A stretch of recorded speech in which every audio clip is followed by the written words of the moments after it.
I'd like to read you a letter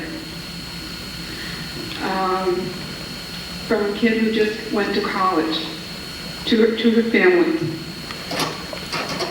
Dear Mother and Dad, since I left for college, I have been remiss in writing, and I am sorry for my thoughtlessness in not having written before. I will bring you up to date now. But before you read on, please sit down. You are not to read any further unless you are sitting down. Okay? Well, then I'm getting along pretty well now. The skull fracture and the concussion I got when I jumped out of the window of my dormitory when it caught fire shortly after my arrival here is pretty well healed by now. I only spent 2 weeks in the hospital, and now I can see almost normally and only get those sick headaches once a day. Fortunately, the fire in the dormitory and my jump was witnessed by an attendant at the gas station near the dorm, and he was the one who called the fire department and the ambulance. He also visited me in the hospital, and since I had nowhere to live because of the burnt-out dormitory, he was kind enough to invite me to share his apartment with him. It's really a basement room, but it's kind of cute. He's a very fine boy, and we have fallen deeply in love and are planning on getting married. We haven't set the exact date yet, but it will be before my pregnancy begins to show. Yes, Mother and Dad, I am pregnant.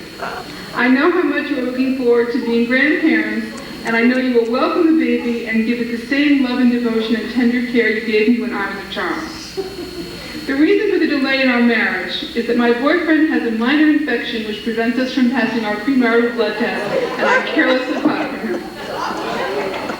I know that you will welcome him into our family with open arms. He is kind, and although not well educated, he is ambitious. Although he is of a different race and religion than ours, I know your often expressed tolerance will not permit you to be bothered by that. Now that I have brought you up to date, I want to tell you that there was no dormitory fire. I did not have a concussion or skull fracture. I was not in the hospital. I am not pregnant. I am not engaged. I am not infected, and there is no boyfriend in my life. However, I am getting a D in history and an F in science, and I want you to see these marks in their proper perspective.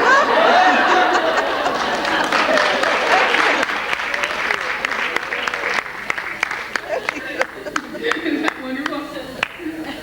And we know that this is a kid from an essentially healthy family, because an unhealthy family, or a dysfunctional family in the sense that I'll tell you about tonight, lacks a sense of humor. That's one thing that's missing in these homes. There's nothing to laugh about. They can't laugh about. Nothing is funny. And here, this is very funny. And this also